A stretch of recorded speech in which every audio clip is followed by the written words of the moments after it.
Are we live? We're live. Okay, hi, good evening everybody. Welcome to the King's Fund, where here we are again, a happy band with another health chat. Tonight we have a really fantastic guest for you lined up. Are you going to say a few words, Shane, as our sponsor tonight? We normally have to put up with some really boring words from the sponsor, but tonight it's going to be different. It is. It is. So there we are. We're going a bit further. We'll be so quick. I'm not a fan of boring sponsors. My bit's only going to be 35 minutes. It'll be fine. I'd like to say hello, good evening, welcome. Chris, you're most welcome. Back to you. Was that the second I quickest? feel you may not have got your money's worth. We're very grateful. How many health chats have you? God, it must be 20, know, 15, more 20? than that. Yeah, we've done a lot. Been about a bit. We've had some some very good people thanks to you tonight. Well, I don't know, we'll see. But anyway, anyway, big round of applause for our sponsor. Yeah. Have a great night. And also, I'm going to sit down tonight because I'm slightly hors de combat. You're probably all wondering why I'm on crutches tonight. It's because that's what happens when you kick ass. No? Okay. You want a better answer? Okay. I fell out of a taxi. And I thought I'd broken my ankle, but all I've done is just pulled and twanged all the bits of string and springs and stuff there is in your ankle. So it's apparently it'll be all right. And I cut my hand in the process as well. So be very careful next time you use a London taxi. It's quite interesting because the taxi driver jumped out, helped me stand up. God, he said, "You're right." I said, "No, I don't think I am. I couldn't stand properly, and this thing was bleeding claret everywhere." And he said, "God," he said, "let me run to the hospital." I said, "Thanks very much," and he did. And when he got there, he charged me 15 quid. So, big round of applause to London taxis.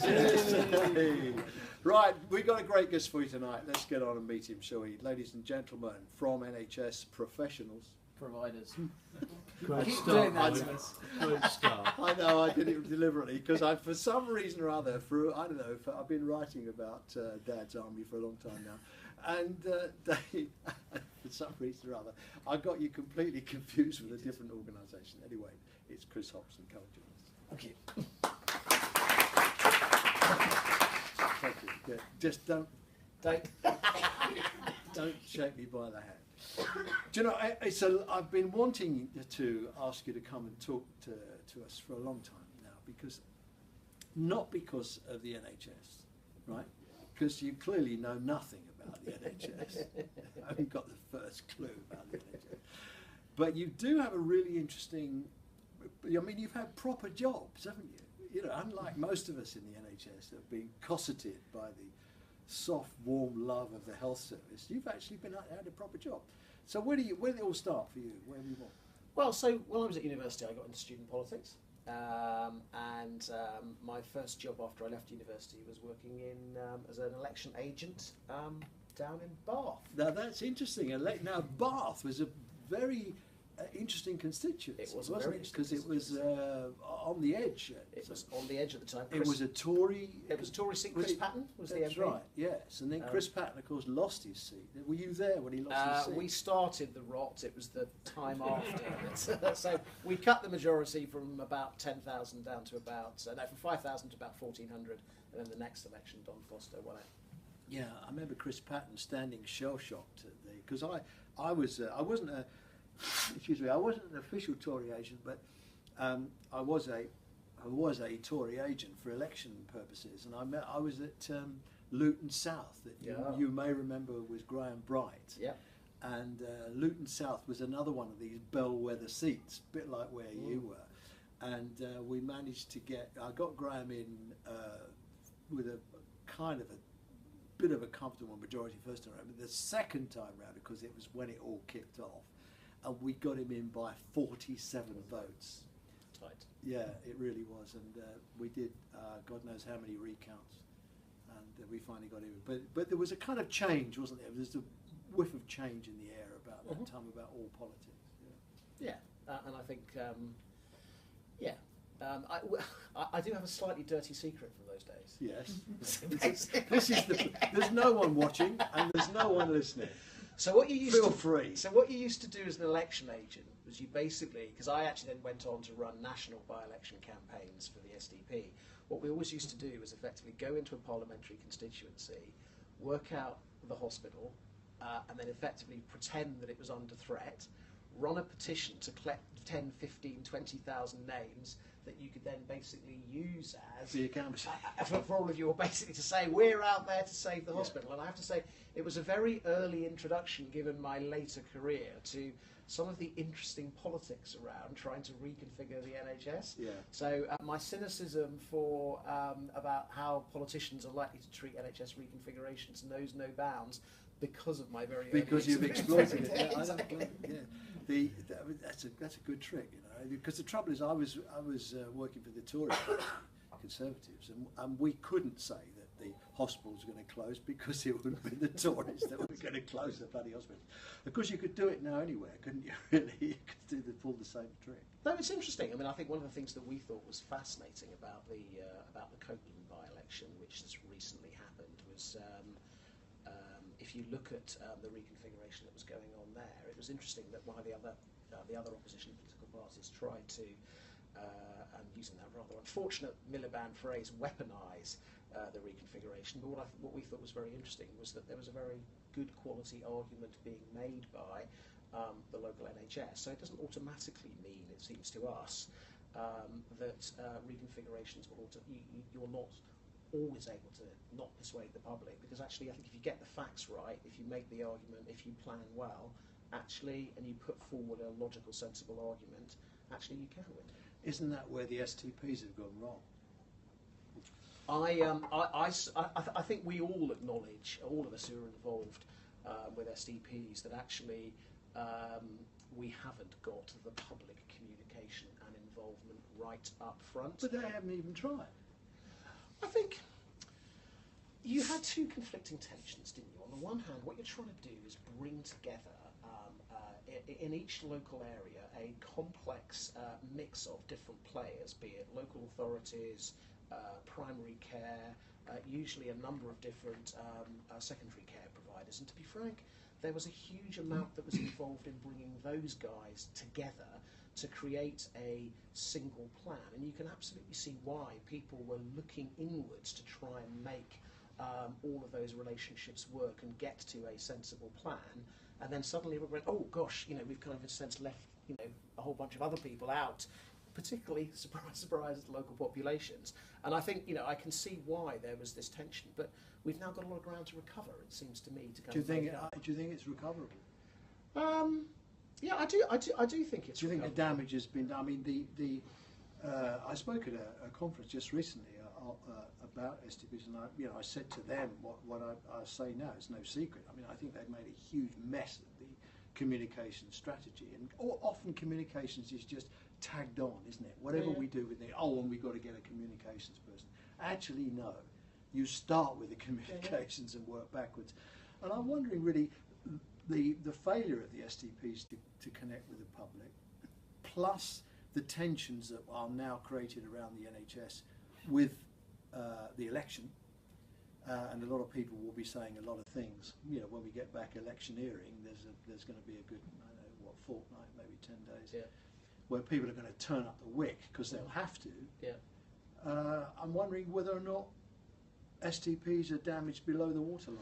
Well, I think let's go back right to the first principle, which is that, again, you know, so as you very helpfully pointed out, I came to the NHS late in my career. Yeah. And I think I haven't finished with your career. He's done even more interesting things. And I think it's really interesting when you do a new job, you should always try and hang on, it feels to me, to your first impressions, because actually the first impressions tend to be the most accurate, and you do tend to lose them as you get immersed. And one of the thing that I felt most about the NHS as I started to go around visiting is how incredibly fragmented the delivery structure is on the ground. You know, you've got GPs here, you know, a bunch of single-handers, federation, emerging partnership. You've got community provider, mental health provider, acute hospital. You've then got the local authority, you've got social care. And one of the things that just absolutely struck me straight away was the need to if you're going to plan health and care properly, to actually bring that very disparate structure together and actually get people to start talking to each other and effectively plan in a much more collaborative system-wide way. So I think my answer to your question is I don't think we can afford to let the STPs wither on the vine, because actually I think they're the best game in town. I don't think it will wither on the vine. I just think that they'll just accrue even more hostility and make the job even more difficult for themselves. Well, I think it's very important that people should feel a sense of they can make a difference if they actually invest in. I think another point you made, which I completely agree with, is if you invest in the communications, if you invest in the consultation. Again, you probably know from my career, a lot of my time's been spent in communications, and part of my role when I was in the communications world was creating quite complex communication campaigns to kind of communicate things to the need for change to different bits of the general public. The observation I would make is, if I think about how much time and effort we invested in doing some of that communications, and the amount of kind of professional resource and time and expertise we put into it versus what the NHS does, and I couldn't agree with you more about your comment about it's too often a bit of an afterthought. It's underinvested in. We don't have the right communications professionals. It's not entirely surprising to me. And it's political. Yeah, it is. I mean, look at the situation now. We're going through a period of an election. It is claimed that the NHS can't do anything because of PERDA. Mm-hmm. Now, the PERDA rules are very clear. Mm-hmm. It doesn't impact on the NHS. It's got nothing to do with the NHS. Mm-hmm. The PERDA rules are guidance, custom and practice for Parliament. Mm-hmm. Fair enough. And there's guidance and rules produced for people who are on a civil service contract. As no one working in the NHS is on a civil service contract, it doesn't apply to us. It applies to us because we have acceded that it will apply to us. And look at the palaver that they've just gone through with NHSI, was monitor, as his official title is. They want to publish what is actually quite good news about the deficit. I mean, I don't know if you can ever have good news about losing hundreds of millions of pounds down the back of the sofa, but the figure is, I can tell you what the figure is, it's 720 million. And you won't deny that, because I know you know it too. So the deficit is 720 million. It should have been 800 million. And it was 883 at quarter three. Yeah, exactly. And the same time last year, it was what, 2.45 billion. 2.45 gazillion. So, we should actually be saying, Jesus, there's a lot of money down the back of the sofa. Haven't we done well? So, but no. We know they tried to publish it. We know that they got stamped on by everybody, including the Department of Health, and in the end, it was just too difficult and they gave up. But we should be publishing it. We should be saying we are in. If NHS was monitor is an arm's length body, they should be saying, thanks very much for your advice. We're going to publish it tomorrow morning. Where they come unstuck was, of course, that they didn't have a pre-planned date for publication. Make a note to the communications department. Have a schedule. And I think they will. They are now, I think, intending to correct that. The other thing to just. Would you have published? I think it's very difficult. If you're an arm's length body, you obviously want the right relationship with your sponsoring department. If your sponsoring department is saying to you very clearly, as we knew the Department of Health were, you can't publish it. If you have a bunch of people in your, and I thought you did make a quite important point, Roy, which effectively is rare moment coming up. We may have to film this twice. You said if you are under a civil service contract, and there are a number of people at NHS Improvement who are on civil service contracts, and that was pointed out, I understand. Well, Jim isn't. The Jim Reaper isn't, and neither's the captain. No, I recognise that, but there are others in that department who are potentially bound by those rules. I don't think it was a particularly happy episode. We were. You're starting to sound like a civil servant. What are you doing? Well, I used to be, if you remember. We were going to come on to that bit of my career. We were very pleased to be able to. What are you talking about? We were very pleased to ensure that information got out into the public domain. And again, thank you for saying, Roy, because I completely agree with you. we should recognise the achievement that was made to hit that figure. It's astonishing. Well, that was my view. I mean, at the beginning of the year, I was saying we do really well to get I had under a tenner on $1 billion. Betfred that it wasn't going to be anything like that. So we said anything under $1 billion would be really, really good. I remember having a conversation with Jim right at the beginning of the year where I said I thought my guess was we'd be something like probably beginning with a 9. So to begin with a 7 and a low 7, I think is a great achievement. And the thing do you think it's true? Well, so how much of it is real? So the answer is by the terms. By the terms of how you create your end of year accounts. Anybody studying the civil yes, service, you're going to love this. Yes, it Off is. you go. Yes, it is real. But we've been the ones, Roy, who pointed out that we think there's at least $1 billion of non-recurrence in there. Exactly. And again, you've chaired a trust, so you know what it's like. You can land on any figure you like. Yeah, and I agree that basically I think we all try and sometimes pretend that end-of-year accounting is a science when actually It's an art form. there is rather more art than one might suspect. But none of that cuts across the fact there's a lot of hard work at the front line to reach that figure. When I ran a trust, it's a long time ago now, we used to have to make an 11% return. You weren't around in those days. No. I don't think. Anybody here in the room that remember the old 11%? 11% return. You're a good man, right? There's somebody here in the audience that knows. We used to have to land on 11%. And I remember my finance director coming in the office one morning, closing the door quietly behind him and saying to me, how near to 11% do you want to be? And I said, I want to be on the money. I want to land that helicopter on the deck in a storm.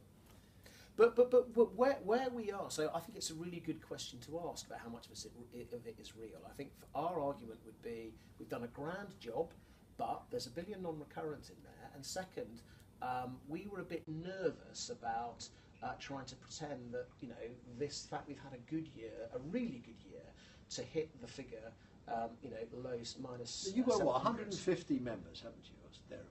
Let me just finish this last bit. Yeah, go on. So, but that actually doesn't mean that the fundamental underlying problem that you and I have both been writing about that's what is actually solved. So you've got 150 odd members. 225. Okay, fine. You've got more members than there are hospitals, which sells me No, something.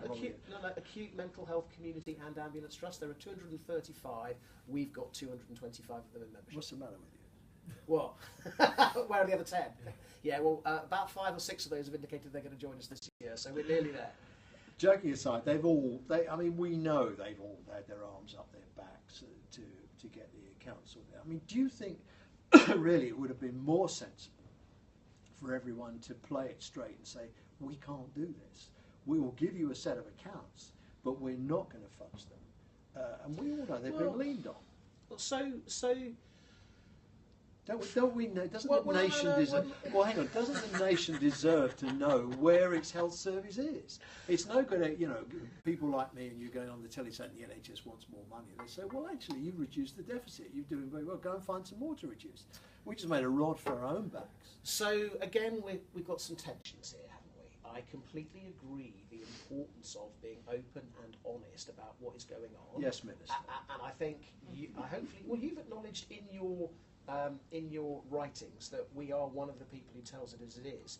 But let me tell you the other tension. The other tension is that number 10, the Cabinet Office, the Treasury, believed that the NHS had lost control of its money, that it was incapable of managing to a budget, that we'd had 3 years of runaway deficits that had grown to £2.5 billion. And the single most important thing that we were told at the beginning of last financial year was you have to get those budgets under control, you have to stop the runaway deficits, you have to demonstrate that you can deliver. We will help you and support you to do that. We will give you an extra £1.8 billion in a sustainability and transformation fund to do it. But boy oh boy, you better deliver at the end of the year. So it was absolutely vital that we should deliver. That was the consequences of the 5-year forward view, wasn't it, really? There was a trade-off there. So I think our view as to why, and again the evidence is pretty clear, it's not just us that says this, is the reason as to why we got into, why is why were we at £2.5 million deficit? The answer was because we were asking trusts to make levels of efficiency savings that, to be frank, you know, I mean, Jim Mackey called them publicly. I think he called them impossible or mad or something like that. So, you know, it wasn't entirely surprising that we'd run up that level of deficit. But why? Why? You see, it tracks back, doesn't it, to mid-staffs? Well, there's no doubt. I think you're right to identify that one of the pressures on the money was that after mid-staffs there was huge pressure on trusts There was a big decline. to ensure that we had the right levels of staffing. And you know, again, when I talk to senior leaders inside providers, what they've said is you do get sometimes that sense of pendulum swinging backwards and forwards, and there was a real sense prior to mid-staffs of you absolutely had to make the money right. Then after mid-staffs, you've absolutely got to get the quality right. And of course, the reality is, as it always was, is you've got to balance the quality and the money and try and do both. I mean, it just seems to me that we make it difficult for ourselves by being less than honest. If you look at the causes of mid-staffs, I mean, the consequences of mid-staffs were horrible, and the consequences were poor care and all of that.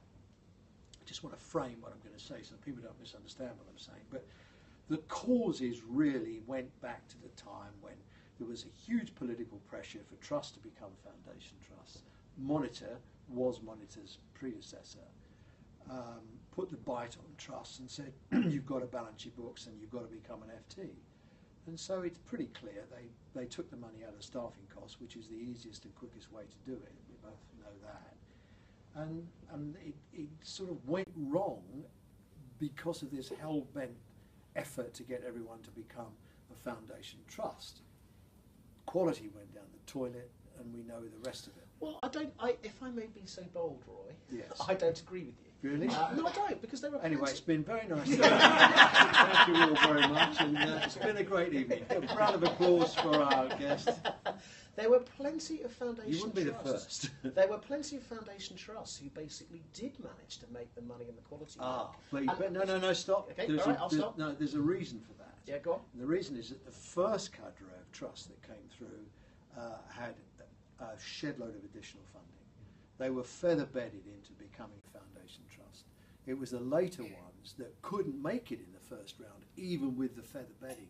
The ones that had a really difficult balance sheet, that was when it started to go wrong. Let me just try and delve into this a bit further. And again, you know, I hope this isn't too sort of dull and technical. One of the things that I found really, really interesting about mid-staffs is that actually when you really looked at it, what you saw was the quality problems weren't universal across the trust.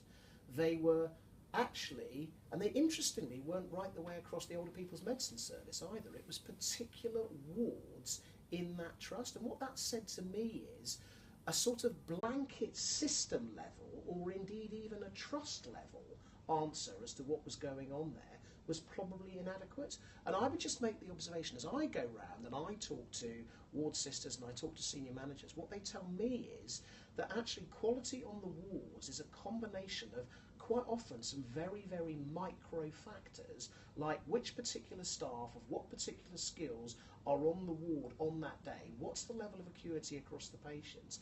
And actually it's almost not just a question of there are problems, quality issues on particular wards. You can actually even have quality issues at particular times of day on an individual. And actually, in the night shift, it's fine on a ward, or in the day shift, it's a problem, or the other way around. So all I'm saying, Roy, is that I just think, for me, I've always been slightly nervous about system-level or trust-level explanations of what was going on, because I think it's genuinely more complex than that. I think that's true, and it is a very complicated set of strategies. Do you think we've abandoned safe staffing?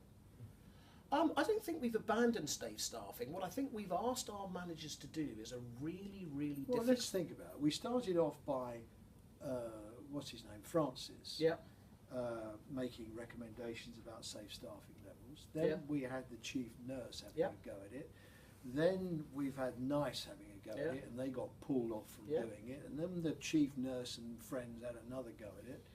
and they got called off it, and now we've got, I don't know where we go. Well, for safe so staffing. my argument to you is, in the end, is this is an organisation. So we, of 1.3 million people, of which 900,000 work in the sector that we represent. The answer is, do you trust them or do you not? And my observation would be that if you buy my argument that quality is about a series of often kind of micro things that are happening at a very very micro level, it seems to me that yes, of course, it makes sense to put some kind of national framework in place, but in the end, we have to trust the judgment of the trust board and the ward sisters and the managers in between about asking them to make the judgment within that national framework of what is an appropriate level of staffing. And what they'll tell you is that on some days, actually 1 to 8 makes real sense, and on some services it makes real sense. On some other days, given the acuity, given the kind of balance of skills, you can probably afford to do something slightly different. But do we have a workforce that you can flex in that way? Well, we don't have a workforce that you can flex in that way. That's the issue. I had a personal experience where I was visiting on a ward, and it was a female medical admissions ward. They had the 1 to 8 running. It was right, and the nurse was in the middle of a ward round. They had an admission with an elderly lady with dementia. She got very frightened, and it all kicked off, and the thing was just unmanageable. The ward became, within seconds, it became unmanageable. And I remember saying, well,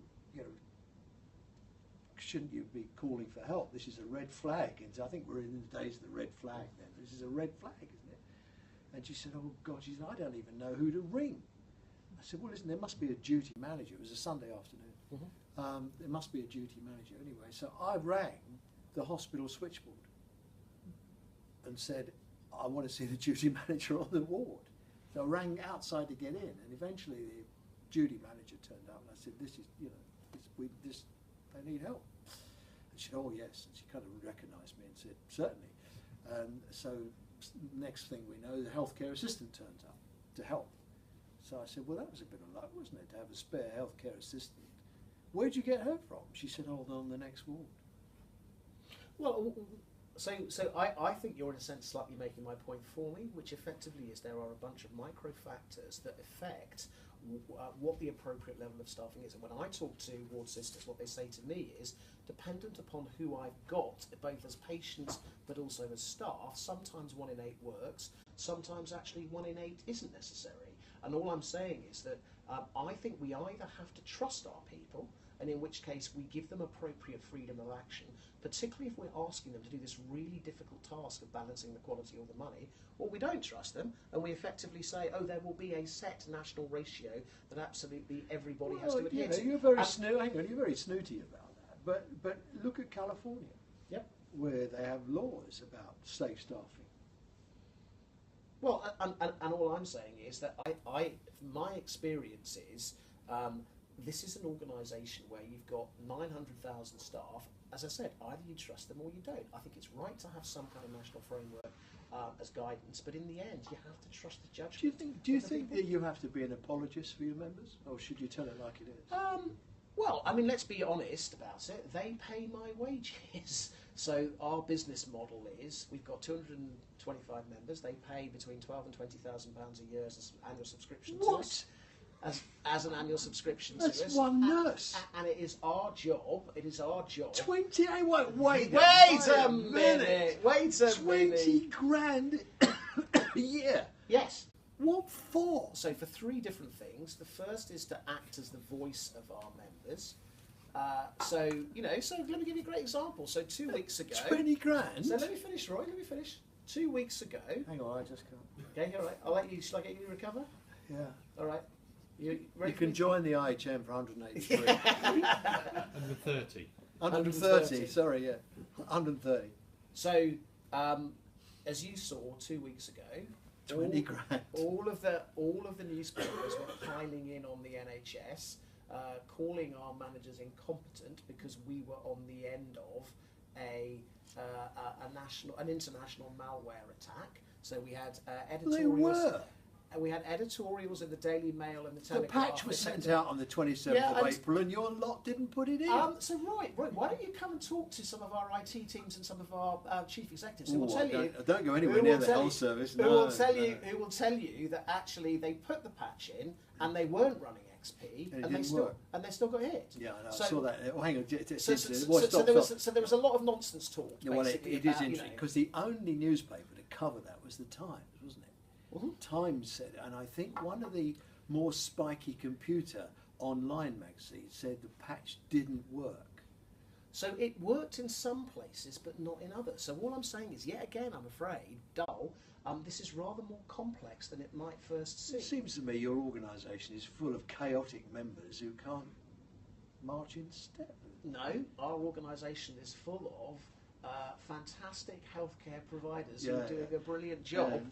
I had the great honour of basically sending an email to the guys up in Manchester to say what a brilliant job I think they've been doing. Yeah, over we'll the get last on. 2 or 3 We'll get on days. to Manchester later on. But I think the IT thing is interesting because there were 800,000 PCs in the NHS using XP, I think, and then they got it down last year to 4.7%. And there are still some platforms, aren't there, that have to use XP. These are developer Yeah. platforms. These aren't the normal.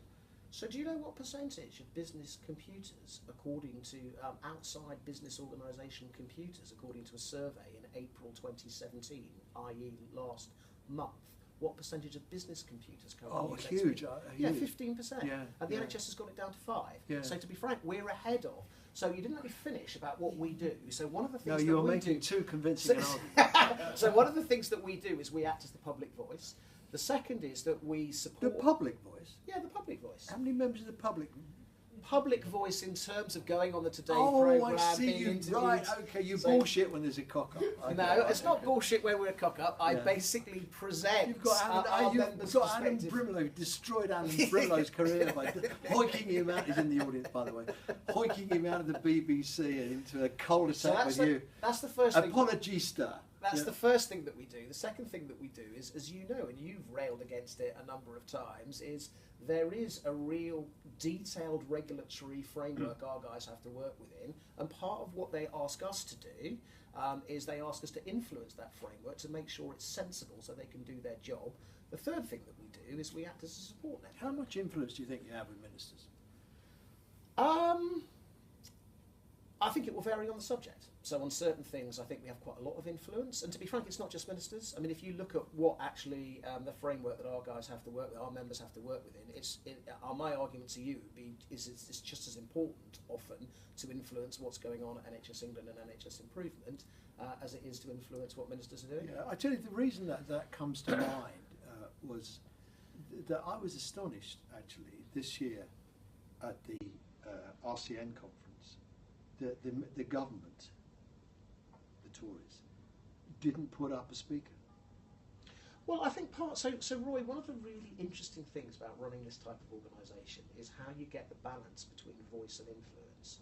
So I think it's really important when you do this job that I should speak the truth to people like Jeremy Hunt, Simon Stevens, to really say what it's like, and that I am an effective voice. But the reality Jeremy is... said you were no friend of the Department of Health, didn't he? I thought that's a real accolade.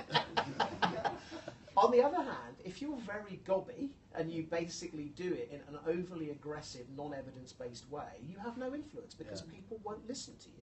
In terms of when those private meetings happen and they're about to do something different, it's really important they should come to us and to say, we're thinking of doing A or B, what do you think? And what we spend most of our time talking about inside our organisation is how do we get that balance between, on the one hand, being an effective, articulate, truthful advocate speaking truth to power, but on the other hand saying, how do we influence on behalf of our members so when those all-important meetings are taking place, people want us around the table? Yeah, I think that's right. Okay, let's go back. So when you finished destroying the SDP, I like them as an organisation. You know, I think they were kind of chances and innovative and all the rest of it. Do you think there's room for an SDP now? Another one? Yeah, I need to be careful about being not too party political here. Why? Well, because I think, Roy, what you can't do is run an organisation like ours And have an opinion. No. Roy, as you've already heard, I'm a man who has lots of relatively strident and clear opinions. I think it's much more difficult to have opinions on party Do you think politics. there'll be another SDP? I think there probably won't be, because people will look back on the SDP and think it failed. Yeah. It's got to happen to the Labour Party, isn't it? Well, a part of my issue, Roy, is that I have to have just as good a relationship with Jeremy Hunt as I do with John Ashworth as I do with Norman Land. If I'm to do my job properly and we're to do our job properly, we need to have an equal quality of relationships with all the political parties. We interviewed John A. He came to a HealthChat, and he's a really nice guy. He's a very nice guy. Yeah, and he's got an interesting backstory as well, because he told us, I mean, with not the confidence, his father was an alcoholic, and he had a really difficult upbringing, and I think that's kind of left a fingerprint on him somewhere or other. He thinks in terms of family and cohesion and social care and community. Well, I think he gets the health service. I think all of these things kind of touch us. So you might come to this. I spent 3 years working very closely with David Cameron in one of my previous jobs, and it was really very clear that what had happened. Well, let's to talk him, about that. With his son, had left a really big impression on him. Tell us the job that you do. Well, so some of you will remember back in the good old days, there were 15 different ITV franchises, and there's now just one ITV company. And effectively, I was there. And nothing on the telly. There's some good stuff once in a while. So I was the corporate affairs director at Granada, which was one of the big franchisees, and David Cameron was the corporate affairs director at Colton, which was one of the other franchisees. And we effectively, between us, we persuaded the government. Look at him, now he's unemployed. We persuaded the government to alter the ownership rules so we were allowed to take over other ITV companies. And then effectively it came to the big question of, would Granada take over Colton or would Colton take over Granada? And Granada took over Colton. Yeah. So I worked very closely with him for 2 or 3 I years. remember doing your programme up with Nicky Campbell, I think. Oh, yeah, Nicky yeah. up in Carlton. It was a kind of a talk show thing that went out on a Saturday night, and they used to go around the pubs with a charabang and say, "Would you like to be on the telly?" And the audience was full of drunks and. Well, I was at the Granada end, so World in Action, Brideshead Revisited, Jewel in the crowd. They were the tatty people who did the rather rubbish programming. World in Action was a fantastic. It was a fantastic programme, and I said, I think there's a cameraman there, Jesse Parker. Yeah, who won all kinds of awards. Yeah, and it was a great company. So, Roy, I have just finished watching again Brideshead Revisited, which I think is an absolutely classic piece of television. Yeah. So what did you make of Cameron? Oh, you ask all the difficult questions. I thought he was very bright. He was very intelligent. Was he? Yeah, absolutely. But was he really? I mean, what was interesting? What was that clever? What was interesting was that clearly politics was his game. He wanted to go into party politics. He was already, when I first met him, hunting for a seat. Interestingly, I don't know whether you know this, but he stood in Stafford. No, I never knew. The first seat he stood in was in Stafford. But he always clearly had his mind on politics. But was he any good? Yeah. Not that good, though, was he? Well, there is. I think he did a good job for what he did. Well, we had some interesting kind of times. So one of my favourite stories, this is an anecdote, is obviously when you get into contested takeover battle, as we did, there is a little bit about briefing against the other side. And I subsequently discovered, when I read the biography of him, that he used to ring up the journos and said, "What's Bunter said to you today?" So I discovered that basically afterwards, somewhat to my surprise, he'd been running around briefing against our company, but basically saying, "What's Bunter been up to?" Which I thought was an interesting way of doing things. Welcome to the real world, Captain Mannering. Yeah. So, okay, but you did another job at the Treasury as well. So, actually, Her Majesty's Revenue Customs. So, basically, when I joined back in, which is always... Hang on, half the audience has just left. Really, really fascinating organisation. 120,000 people when I joined it. And if you think about some of the really, really big businesses in the UK, like, Lloyds Bank, Tesco's, no organisation's got 100% market share. But the whole point about HMRC is it has got 100% market share. And actually, it's very much, most of it is a customer service organisation. And just being in an organisation where it was going through a very, very big change. So my last job was, I was in charge of 12,500 people across 150 sites, of which 10,000 were in 20 contact centres from St Austell right the way up to knew them all by name. No, I didn't know them all by name. But effectively what I think you learn about is some of the complexities of running a big delivery organisation, when, to be frank, you can't always get it right. And when I look at some of our chief executives and I think about the operational pressures on them, one of the things I found really interesting and I felt I learnt about was what it's like running something that's really quite complex with a lot of day-to-day pressures. And if you get it wrong, actually, you are potentially, causing some real difficulties. So one of the things that we needed to get right was if we didn't deal with our tax credit inquiries correctly, then people couldn't put food for the kids on the table if you were a tax credits claimant. So important stuff. You did go through a tricky period with that. Yeah, no, I did. I did go through a tricky period with that, and I found it a slightly frustrating experience, which effectively was that in the first year of operations, one of the things you learn very quickly about customer contact, is that you generate a lot of it yourself. So when we send out, as HMRC, when you send out those gobbledygook letters, surprise, surprise, you get a whole bunch of contact in. So what I did was, which seemed to me a perfectly the obvious thing to do, was we went to the guys on the front line and said, please show me which letters and which paragraphs generate the most calls. And effectively, we stripped out something like 10% of our phone calls. So we got it from 100 million down to 90 million. Within the space of a year, by just identifying the gobbledygook and getting the letters rewritten.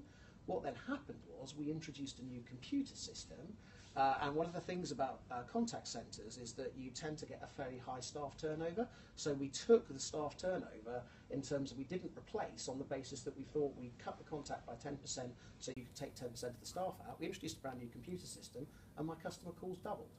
So I'd actually managed to get rid of 10% of, get rid of is the wrong word, but we've managed to reduce the calls by 10%, reduce the staff by 10%, and then suddenly the call volumes went up by 50. So not surprisingly, the performance absolutely dropped through the floor. Mm-hmm. So, but I would venture to suggest to you, I always think you learn the most when things are going wrong. Yes, well, you must have learned a lot. I did. Yeah. So what's going to happen, Chris, after the election? The Tories are going to get in, I think. I don't think you need dance around like a fairy on that one. Were the Conservatives to be re-elected, yes. Pretty sure they're going to get back in. How did you get on with Ben Gummer? Very well. Bumped into him in the street the other day. He and I were exchanging pleasantries over Was the he manifesto. actually walking in the street? He was walking in the street. What? Not being carried? Not being carried. Shoulder high? He was. One of the rather interesting things about our office location is the Tory Party Conservative HQ is just round the back. Yeah. So we quite often bump into people. Yeah. He's an interesting lad. His dad, of course, was Seldom Glummer. Yeah. Who force-fed his daughter on dodgy. I thought it was his daughter and his son as well, actually, I think. Is that maybe? I think you're right. Because the reason I say that is, he was in the Department of Health, wasn't he? He was the junior, the second Minister of State in the Department of Health. Met him, and of course now he's the Maymite's bag carrier. He has a very interesting role at the Cabinet Office as the fixer. And he also wrote the manifesto. The manifesto. Was one of the people I think responsible with. Have you read the manifesto? I have read the manifesto. It's unbelievable. It's 86 pages of turgid crap. It's the worst manifesto I have ever read.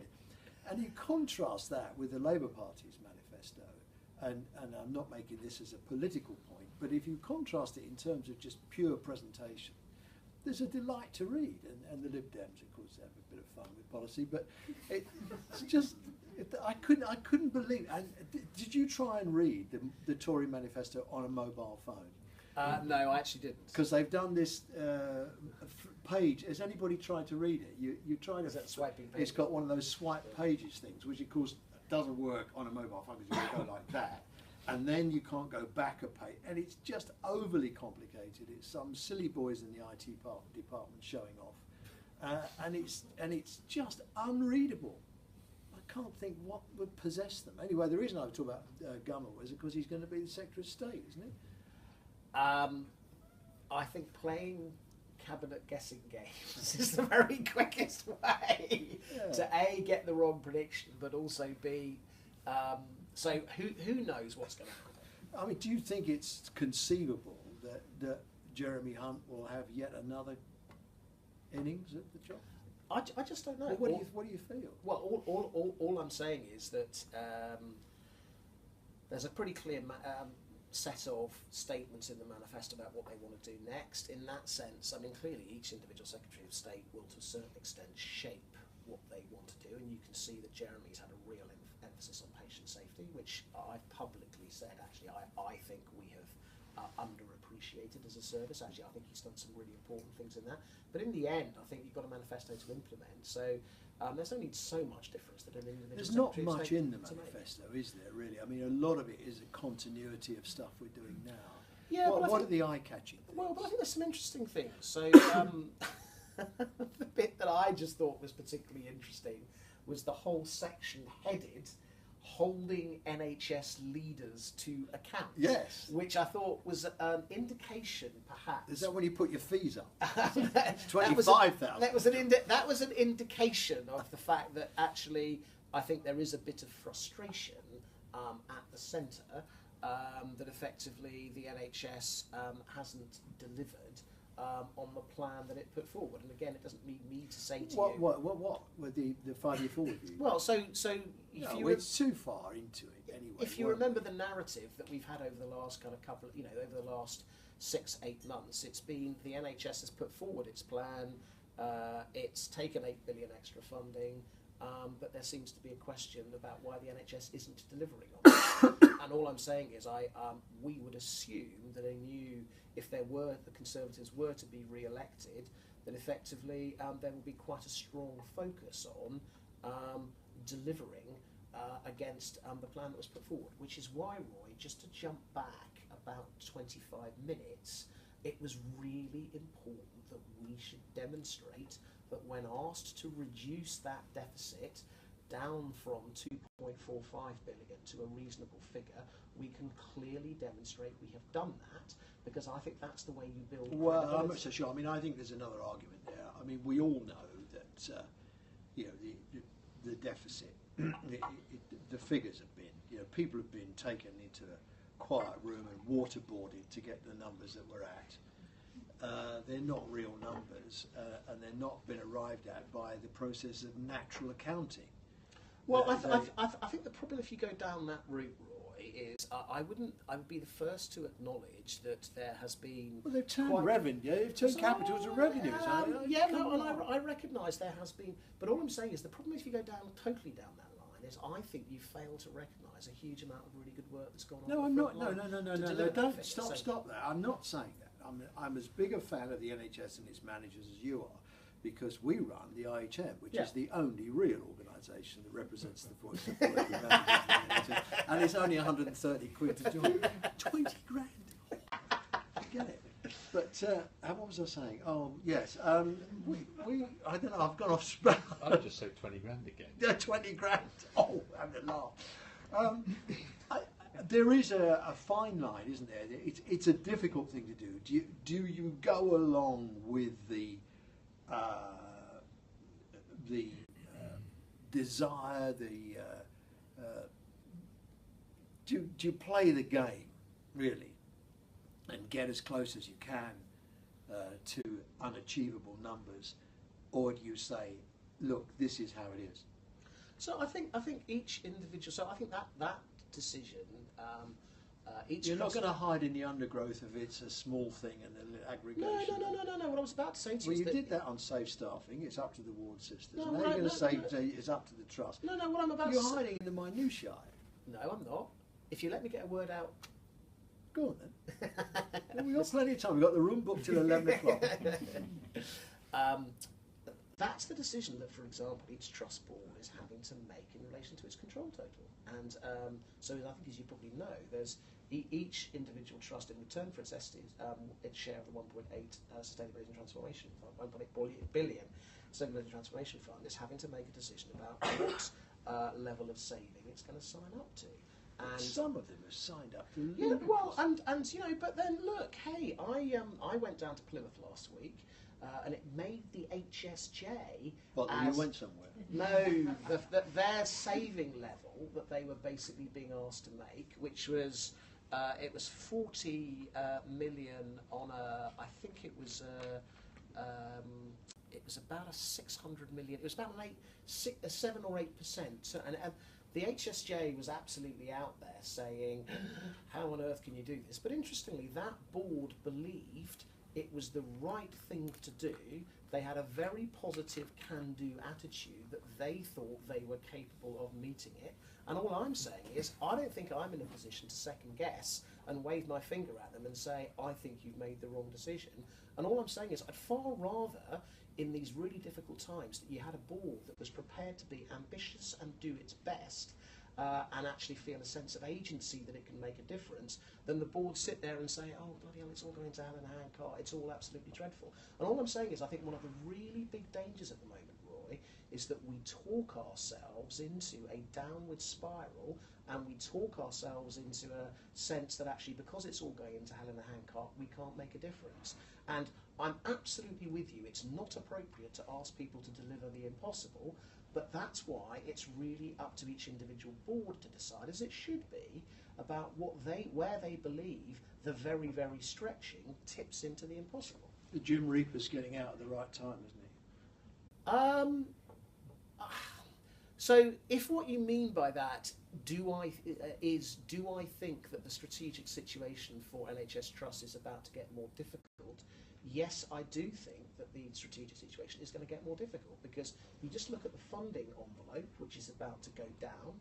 You look at the fact that demand is going to continue its inexorable rise, and you now look at the workforce challenges that we've got, and absolutely you can see that this is now getting really quite difficult. Somebody on that, it's interesting that, because a little bird told me that we're going to be 60,000 nurses short. 60,000. Well, so hang on. Well, I'll tell you a bit more. You probably know this anyway, but Health Education England are producing a report which they've held back because of PERDA. And there is some, I'm hearing some internal argy-bargy going on, because they've not estimated accurately, for some reason or other, because they're intelligent people and they probably could, the position on the shortage of nurses. Mm-hmm. I think that's a story that will unfold after the election. Mm-hmm. And it seems to me that it's impossible really to make up the gap when you've got 98% reduction in the number of EU nationals wanting to work here. Half of them, if you look at the immigration figures today, that's really interesting. Mm-hmm. The net migration figures have gone down, and it's all attributable to EU nationals going home. Mm-hmm. So people are already voting with their feet, even whatever the deal is we get on Brexit. They're saying thanks, but no thanks. But no, just to finish the point, because I mean, it's a real challenge for your members to know how to square the circle on employment. Mm-hmm. And nursing, because as I say, I'm told that the real figure is going to be, we are 60,000 nurses short. We've got huge pressure on agency nursing, try to resort to bank, certainly some measure of de-skilling nursing, or less qualified or different style of person is going to have to come on the ward to replace the nurses. It seems to me that being an employer is going to be very difficult.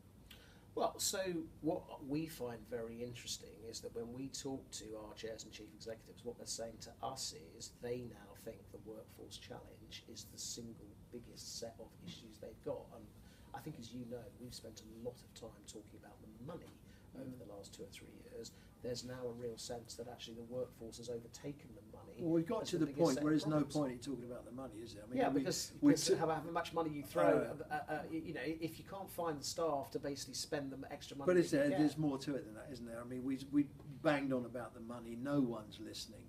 We're in a bloody great big hole, and it seems to me that however much money, I mean, well, in Nita Charlesworth's work that she's just published, which I'm sure you've read, I mean, effectively she's saying none of the political offerings will ever get anywhere near getting the money back on track, and there isn't really any prospect of getting the money back on track. So in a sense, there's no point in talking about the money because nobody's interested. The next thing is, okay, well, what do we do about the nurses? And I don't know, well, you can't get on Amazon Prime and order a box of nurses. I don't know where you're going to get the nurses from. Well, and I think what's happening is that some of our far-sighted members are effectively saying they recognise this is going to be a big problem, but they're taking responsibility themselves. Well, they're Lancashire are training Yeah, their so own. precisely. That's exactly where I was going to go. So Lancashire are training their own. Bolton, led by a very, very good ex-chief Joe nurse, at Milton Jackie Keynes is training his own doctors. Exactly. So what we're saying is, again, very good example for me about if you feel a sense of you can make a difference yourselves, then what you'll do is you'll set up the arrangement with the local college, the local university, and you'll say, right, what can we do to make this a really attractive career option? And again, I was talking to, I've forgotten who it was now. Actually, no, it was the guys down in Plymouth, actually.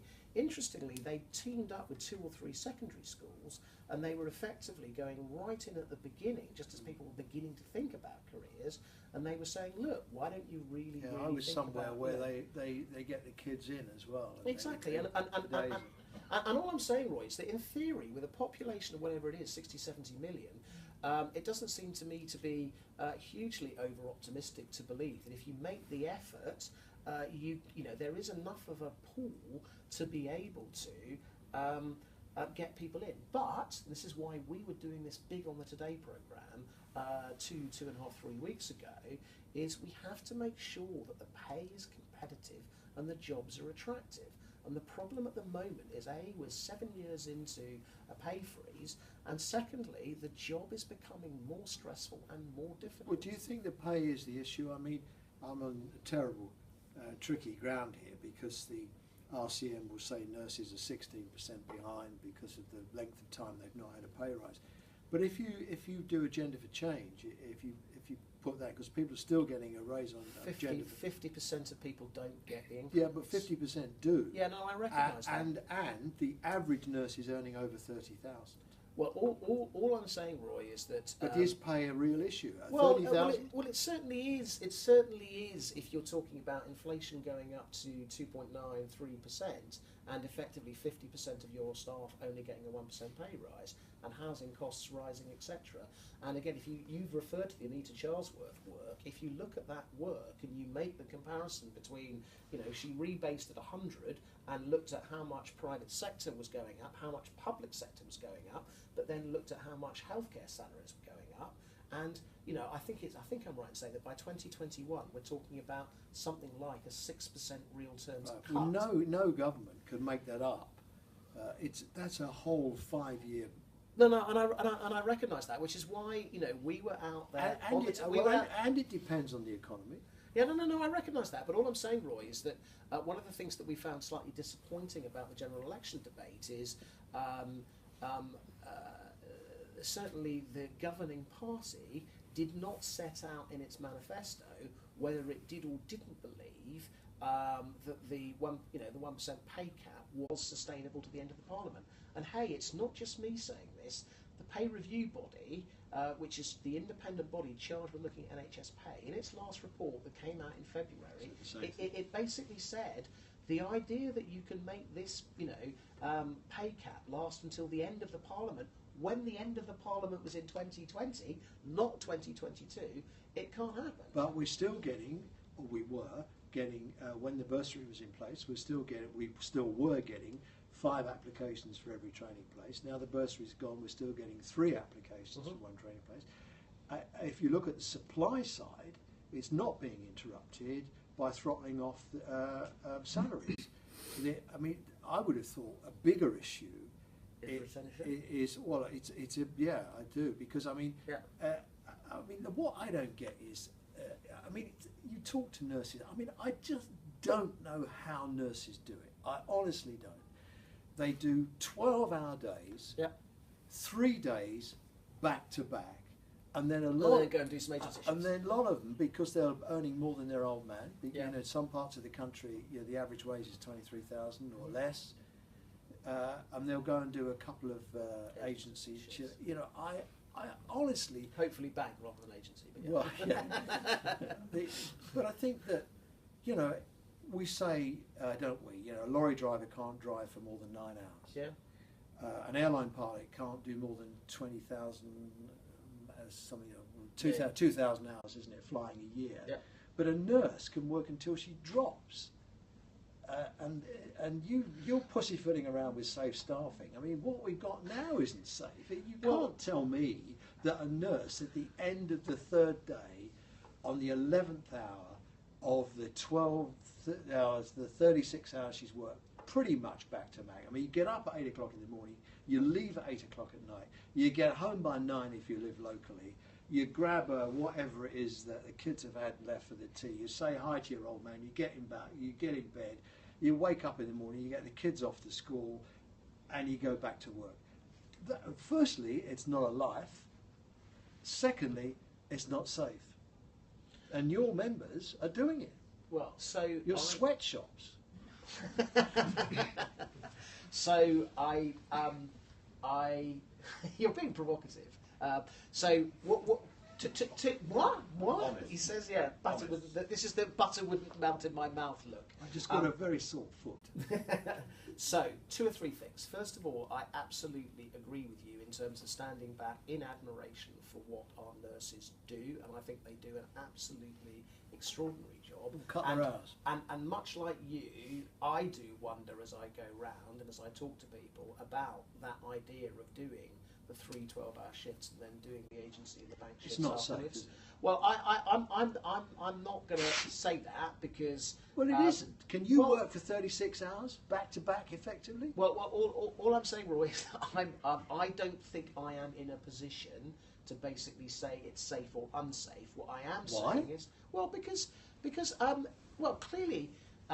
So as a real simple example, CQC are going round and inspecting places and saying they are outstanding. And we may get on to the CQC because I know it's one of your... I don't talk about them. They're not worth talking about. Who are going round... They'll be gone soon. Who are going round and inspecting and basically saying that people working that shift patterns, they're being given outstanding, including for patient safety. So I'm not going to second guess that judgment.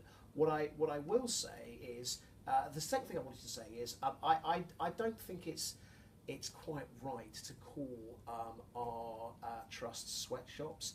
Every time I talk to trust senior leaders, they absolutely recognise the importance of providing an appropriate working environment. But what are they doing about it? What they're doing is, the third point I was going to make is, I do recognise that at the moment one of the real problems we've had, and I've said this publicly on more than one occasion, is I am very worried that we're trying to make up this financial gap by trying to make our staff work harder and harder and harder. Well, you are. And there's only so many times. There's only so many times that you can ask your staff to do the extraordinary. And we were asking our staff to do the extraordinary day in, day out, week in, week out, over the winter period.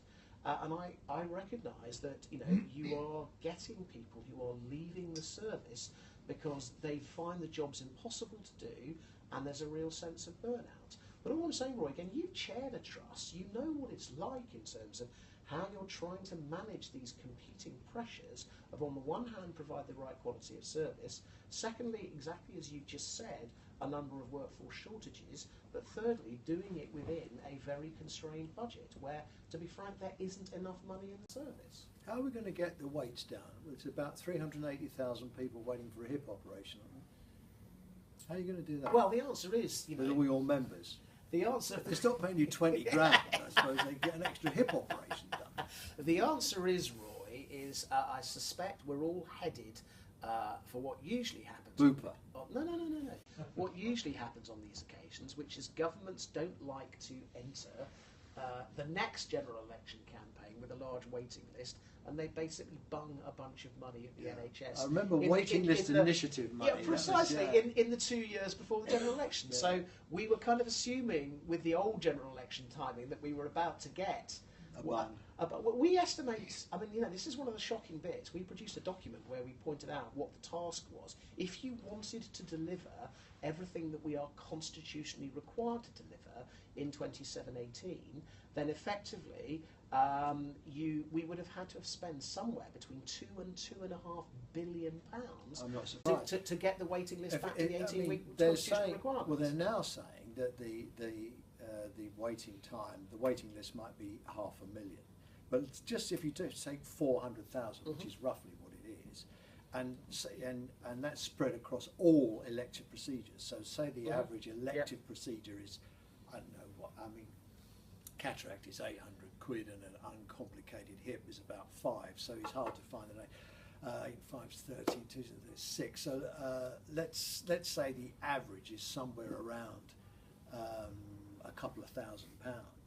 2,000 times 400,000 is a shed load of money. Well, it is, and there isn't that much money in the world. Well, and what we're basically saying is, and this is not me that's saying this is the waiting list guru Rob Findlay, is that you do slightly... Yeah, Rob writes exclusively for NHS managers once a month, which you can read free, unlike the Health Service Journal, which has been the same pricing school as his lot. So one of the things that he says is one of the potential downsides of letting the waiting list grow is that effectively it costs a lot more money to then come back afterwards. Because you do it all at overtime rates, don't you? Well, it's not just about overtime rates. It's also about clearly conditions worsen, and what you'd like to do is have a run rate that basically. If we had enough staff, we could sweat the assets. I mean, I go back to Gordon Greenshield's day. Anybody remember Gordon Greenshield's when he used to be the director of finance for the Department of Health? In those days, one of the big six used to put someone in for 2 or 3 years under secondment, and Gordon Greenshield was a bit of a laugh actually. He was a good guy, a bit of a bon vivant, a bit like yourself. We had a laugh, but he tried to do the waiting times, and in the end they just gave up, because although Gordon used to say we need to sweat the assets, but the thing is, we got the assets, we can't sweat them because we didn't have the staff in those days. Well, but what we haven't really, what I think we're skirting around and haven't really directly addressed is this fundamental point, which is we are about to see, and we're beginning to see the beginnings of this, an explosion in demand. 70 years old is a very good proxy for the age at which your consumption of healthcare starts to dramatically increase. I want you to be very careful. As we can demonstrate, because you fall out of taxes and you need to start. But 70 years old is a very good proxy. I've consumed more in the last week than I have in my entire life. Anyway, let me just finish off. And so basically, we know there's a big baby boom after 1948. 1948 plus 70 equals 2018. We're beginning to see the bulging demand due to the post-war baby boom. And we're really struggling. No, now. you're wrong. So Because the baby boomers are healthier, they're fitter, they've had a better diet, they've looked after themselves, they're net savvy. Thank God the baby boomers will save the NHS. But we're still going to be at a point, Roy, where, and they've all got Bupa. But we're still going to be at a point where we're going to have a significant increase in demand. And the fundamental question we need to ask ourselves as a nation is, are we going to invest more in our health service to cope with that demand? And if we don't, the reality is we are by definition going to have a worse quality of service. What do you think of the dementia tax? What do I think of the dementia tax? If you're talking about the Conservative manifesto proposals on social care... the dementia tax. I think we all know it's one of those... It was a cock-up, wasn't it? Well, let me just finish. We all know it was an absolutely classic example of one of those really difficult, knotty problems that our politicians seem to find it very difficult to come up with a long-term answer to. Andrew Dilmot spent a long time coming up with a reasoned piece of argument. You may agree with it or disagree with it about what the answer was. I think full credit to the government for saying they wanted to grasp that nettle. I suppose I think for me it's a bit disappointing, not from a party political sense, but that effectively the answer that was kind of put together seemed to crumble relatively quickly, because whatever happens, we have to find an answer to this question of how are we going to cope with this massive rise in demand. They panicked because of the responses they had on the doorstep that weekend. That was why it got changed. And in my view, they panicked too quickly. I think because I don't think people really understood that what was being proposed as an alternative, a floor rather than a cap, or whichever ceiling or cap, however you want to describe it. So everybody's going to get left with 100,000 quid, right? Yep. So if you've got a property that's worth a gazillion, you're still going to have to pay for your care, but you won't eat all of the resource.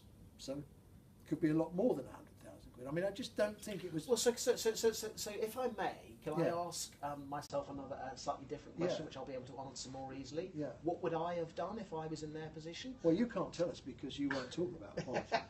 No, I can tell you what I would have done, which is I think is very different from asking me to pass comment on something somebody else has done. What I would have done is I would have stuck to the original plan, which effectively is to issue a green paper later on. But they said they were going to do that. You know, they always say they're going to do that. June. But I would not have tried to come up with, in the space of a 3 or 4 week period, which is all I had to write the manifesto, I would not have tried to solve a very complex policy issue in the space of 4 weeks. I would have basically gone through with the proposal in terms of creating a green paper and had the debate then. And I think, and it's clearly a very complex, difficult debate. But you know, fair credit, fair play. At least we're now beginning to have the discussion around that issue, which is one of the really, really big issues I think facing us as a nation, which is how do we deal with and pay for all of that extra care that is going to be needed. Yeah, it's dementia's the big issue, isn't it? I mean, you know, getting old. We all get old. Well, some of you do. I don't, but some people get old. And then we got even young people have accidents. I mean, the tough nut to crack is dementia, isn't it? And we're nowhere near a solution on that. I remember Cameron. I thought your mate David Cameron came close to recognising what the issue was, and there's also almost a sort of requirement to make it a national imperative, isn't it? To say to the pharmaceutical companies, this is a national imperative, and in some way or other to encourage them to do more or redouble their efforts to find us a solution to this. I mean, it's an organic illness. There has to be a solution. There always is. Yeah, and I think for me, I think what it absolutely illustrates is the fact that disease burdens and disease patterns change, and we do need to then ensure that we have a flexible NHS that is capable of, you know, following up those I rather patterns. dismissed your thing about the baby boomers, because I do feel that they will come through having a whole different legacy, a lifestyle legacy. Yeah, but to rather make your point is that as we get older and we kind of know what happens to us up to about 78, which is the average life expectancy. And as Bruce Keogh pointed out to me the other day, that I've got 8 years left. If I was average. And you're clearly not average. No, absolutely not. But, you know, so we kind of know. But after that, 78, we're in uncharted territory. Yeah, but the basic point, though, is, you know, so this is an argument we were having the other day in terms of, you know, how many healthy years do you have before you then enter that kind of 6-month period where something extraordinary like 70% of an individual's lifetime health costs tend to get consumed in the last 6 months of life. So to be frank, even if you're right and we live long, healthy lives as the baby boomers until we're, say, 85 as opposed to the current 78, the reality is we're still going to have those last 6 months. And you know, one of the things we've been having a really interesting kind of conversation about, and I'm very interested in it. There's a very good book by Atul Gawande called Being Mortal. Is the degree to which we currently have over medicalised the last 6 months, and we seem to be spending very large amounts of money effectively keeping people alive in conditions that, to be frank, if we probably had a grown-up, mature conversation with them, they probably wouldn't be, you know, want to be kept alive in. So I finished my latest book last night, and it's the new Henry Marsh book, the second one. You know, the first one was Do No Harm, the second one is Admissions. And the point he basically makes is we've got to have a grown-up discussion about stuff like that, because that is what is driving levels of kind of healthcare costs that we simply can't afford. Yeah. And we're trying to shift them into primary care, which of course is not your bailiwick, but we're trying to shift them into a very unprepared. Yeah, but I'll tell you what's really interesting to me, Roy, is sorry, I'm going to sound enthusiastic. Last couple of years is the degree to which our guys are saying that they now absolutely recognise that unless we can get primary care right in the local system, however hard our hospitals, community, mental health ambulance trusts work, they actually can't do their job properly. And the bit that I'm really intrigued by is wherever I go now, wherever I visit, and Plymouth was a great example, they very kindly did a dinner for me with the local hospital team, but round the table was the leader of the local GP partnership, and we were having a really interesting conversation about how the local hospital was really trying to dramatically step up the quality of its relationship with its GP partnership, because it absolutely knew that unless it got primary care right and it made its contribution to ensuring primary care stepped up to the plate, it couldn't do its job. So I think you're right to say that 5 years ago the vast majority of our members would have thought primary care was none of their business and it was over there, but I'm very intrigued now by how, you know, nearly all the members I talk to are now doing stuff ranging right the way from Wolverhampton that I visited about a year ago. It's now taken over, I think it's 6, I think, GP practices, which gives them something like 60,000 head of population, where they're actually able to now do a whole bunch of things because they've got under the same roof. So it moves us on, really, doesn't it, to the accountable care organisation. Mm-hmm. They changed the rules so that trusts could buy practices out.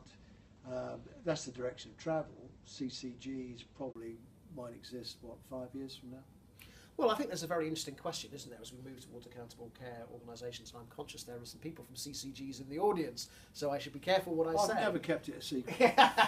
But, you know, I think what accountable care organisations absolutely do is they do start to ask questions about what is the future of commissioning. And, you know, the whole point about accountable care organisations is you get... Well, it's in the manifesto, isn't it? I mean, there's a big slug in the manifesto that actually says, if there are, which I think is code for getting rid of the CCGs, it says, isn't it, if existing legislation is getting in the way, we will legislate. Mm-hmm. And it actually talks to the issues around commissioning and the extent to which it's getting in the way and is unhelpful and adds cost. I mean, if the Tories do get back, I think we're going to see the Health and Social Care Act Part 2. I think they're going to rip a lot of it out. Yeah, I mean, I think what's interesting is that you're clearly seeing some organisations who are going down that path very fast. Yeah. And, you know, we talk about Northumbria, we talk about Frimley, we talk about potentially Devon, and you can see that happening quite fast. Salford is another good example. I'm interested as to how consistently everybody else will travel at that speed. You see, it's interesting because you mentioned a handful of trusts there that are always at the leading edge of everything. Mm-hmm. And it's always true. I mean, if there's something new in primary care, Everything is doing. You know, they're always like the well-known top performers, and they always come to attention. And you're right; it's the extent to which, dare I say this, the bog standard district hospital is able to emulate or even lead. Yeah, but we just need to be careful. Again, I'm just really struck, Roy, as I kind of go round about how much really good and interesting work is going on in your bog standard DGH. Well, I travel around a lot, and I see people are kind enough to let me go and visit their organisations and see what they're doing. And like you, I always come away impressed, and I always come away thinking, do you know what? If only we could bottle that and do it everywhere. And that's a bit why we built the academy and we share best practice. I'm conscious of the time. We're coming up to the buffers of time. Has anybody got anything they'd like to add, to comment on, to say, to bring flowers because of my poorly foot, chocolates? Yes. Who is this young girl that's just come in? Is starting her career in the health service. Please tell us who you are. Hi, Chris. Thank you very much for subjecting yourself to Roy Lilley's grill. I wanted to ask you. We just had a chat. Your opinion was of a conversation I was having with a director of a large London teaching hospital the other day, when she was saying that part of their problem is, and a significant part of their problem is patients who don't turn up for their operations or turn up not having done what they were supposed to do or having eaten, or for one reason or another, they are the reason the operation can't take place. So we're talking no hundreds. Yeah, no, and No shows. Well, no shows or no follow instructions in order to then enable the operation to take place.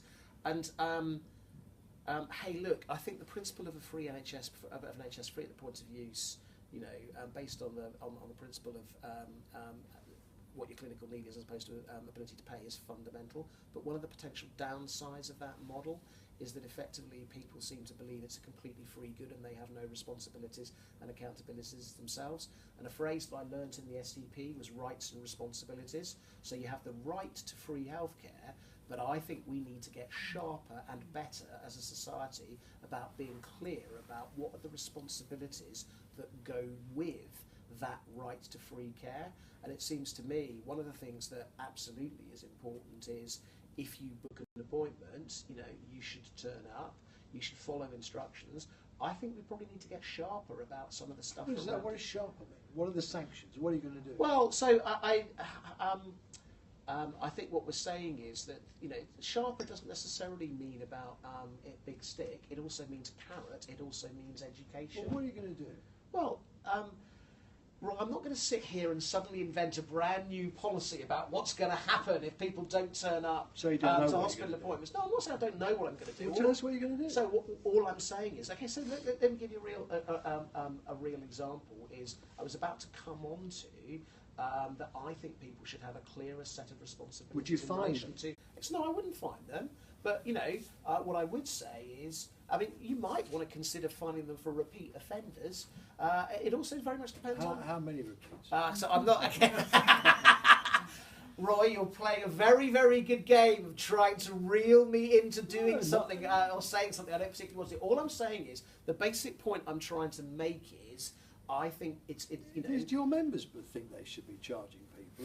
No, but part of the problem, again, you're very good on this, you know, is that effectively, whenever people start saying charge, they completely forget about the friction and the admin cost that's involved in collecting small amounts of money. Well, you know what happened when you get some pensioner that doesn't turn up for his GP appointment, and the next thing you know, he's on the front page of the Daily Mail. War hero has debt collectors at the door for 10 quid. He didn't pay to the GP. But Roy, it's not a goer. What do you mean? No, what do you mean by sharp? Look, you've done this to me 6 minutes. We've got 6 minutes left. What do you mean sharpen? I want to know. Define sharpen. What I mean is that you know what you mean. I do know exactly what I mean. I will if you let me get my words in edgeways. So what I'm saying is that one of the things that I think we need to invest more in is explaining to people clearly what their responsibilities are. And what I was about to say was a very good example is that I think there's some stuff around when we're at school being told much more clearly about exercise, about eating, our own eating habits, and a whole bunch of taking responsibility for doing what we should be doing as patients, rather than just saying, hey, you know, the NHS, it's a free good, we can have whatever we want. It's not. The NHS is not a free good. Well, it is. Any more than the police are a free good. It's what taxpayers pay for. What we don't have, I don't think, is a good relationship with tax. If you go to I mean, the blonde who's not here tonight, I was talking to on the phone earlier today, she was in Copenhagen the last couple of days, and she was saying that everybody pays 50% tax there. Mm-hmm. They think it's okay Mm-hmm. because they get fantastic public services, buses that are clean and turn up on time, and you know, hospitals that are great and no waiting times, and all the rest. I just think the relationship between we've somehow got ourselves into a silly argument over, you know, we want a low tax economy like America, but we want terrific services like Copenhagen. Yeah, like Scandinavian countries. So, and again, but I don't think you can sharpen up on that. I mean, what you can say to people is, what you can't say to them, can you? Unless you go over to a system, which is where you do pay, right? So you say, okay, we're going to change the whole basis of being a GP. You know, you pay 35 quid to go and see your GP, right? That's the way it is.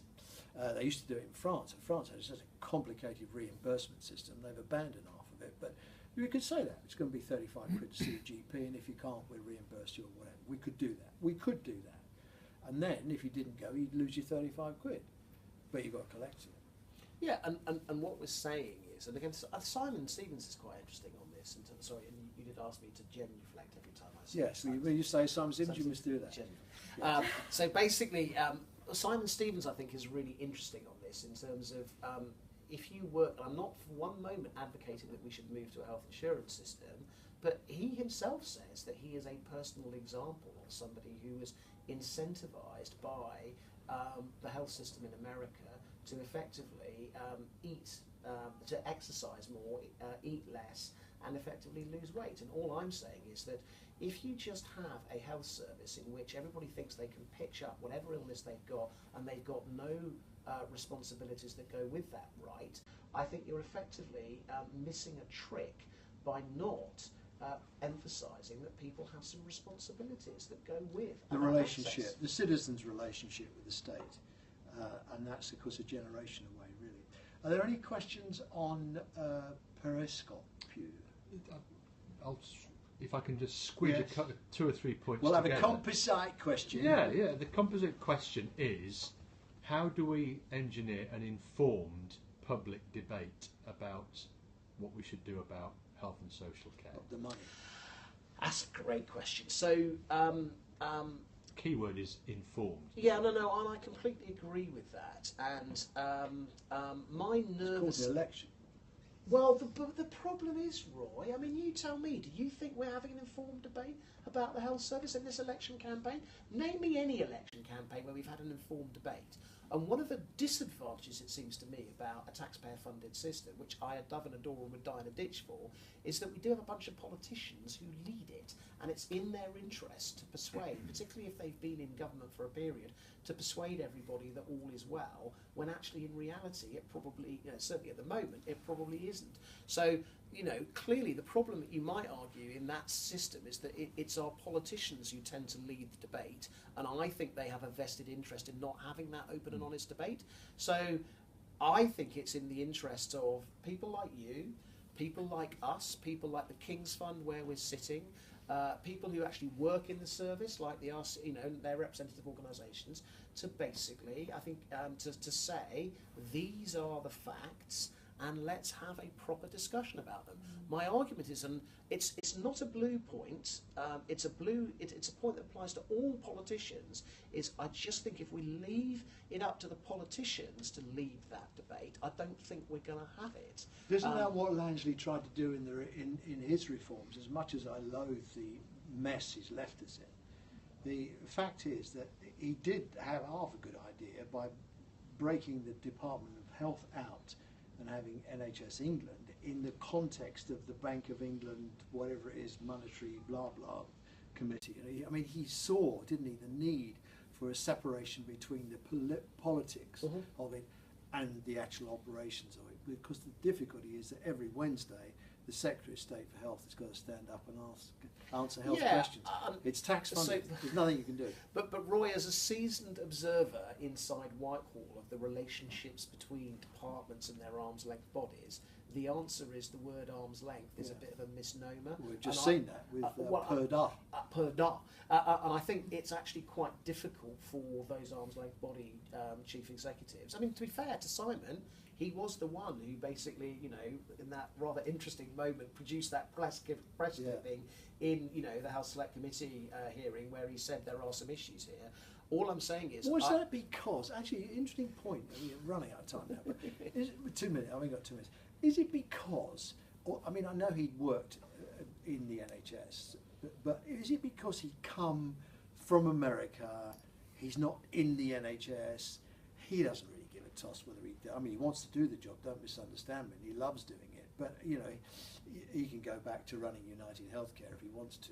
He's there to talk truth to power. Mm-hmm. The difficulty with the other arm's length bodies is Jim, you know, who has pushed the boundaries, and I'm Jim's biggest fan, but at the end of the day, he's got to go back to a job in the NHS. I mean, one of the big voices that I think that's been really brave is Ed Smith, who's the chairman. I agree with you completely. And he's come from outside the NHS. I mean, am I making an argument really for more of these senior positions to go to people who are outside the NHS? Because you're a good example. You came from outside the NHS, and now you're very much part of the NHS family, and people respect your view, but you come at it with a different perspective, I think. Well, I think any system benefits from having people who offer an evidence-based, and that's the great thing we've got, is we get to talk to the 235 trust leadership teams. I think any system benefits from having people who've got the evidence base to speak truth under power and to say what's really going on. And I do think it's really important that we should have those voices and they should be valued. Back to the question on the debate. I don't know what that debate is. You and I can talk about it. I can write to my 300,000 readers a week, but I'm like the vicar preaching to the choir because they're all in the NHS, or they're all involved with the NHS, or they all care about the NHS. I don't know how you have that debate around. To be honest, I don't think it's necessary. I think that it all went wrong in 2010 when, for understandable reasons, the coalition government panicked and cut everything. The NHS was doing quite well in 2008, 2009, 2010. It was when we had flatline funding from 2010 to 2015, which hobbled the NHS. And from 15 to 23, as it's going to be, it will cripple it. We need to get back to sensible European funding levels. Well, the debate we need to have is, going back 10 minutes, is if we've got this bulging demand, which we know we've got, are we going to put more into our NHS? And if we are, how do we fund it? And if we don't, are we prepared to accept that the inevitable consequence is a worse quality only of Norman service? Lamb's had the courage to say put taxes up, hasn't he? I rather thought the Labour Party would have done more around taxation and funding, but there we are. Look, I'm really sorry because I could carry on talking to you for a lot longer, but we are up against the buffers of time. Have you had a good evening? You enjoyed it? Yeah. What do you think? Is it worth a round of applause? I think we've been a superb guest. Now, we have a little tradition that we always like to give our guests a gift. It's a bottle of whiskey, but it's special whiskey. It's Welsh whiskey. Welsh whiskey. Welsh whiskey, which is the best whiskey in the world. Thank you very much. So apologies to any Scots here. It is the best whiskey, yes. And people often say to me, Roy, how on earth do you write a column almost every day? And I say the answer's in Penderyn. Yeah. So I hope you enjoy it. We've enjoyed your company. You've been a fabulous guest, and you've been a real sport, and absolutely one of our top guests. And thank you very much. Thank you very much. Right, let's all go and have a drink. I think you've earned a drink. Yeah, thank you. Thank you.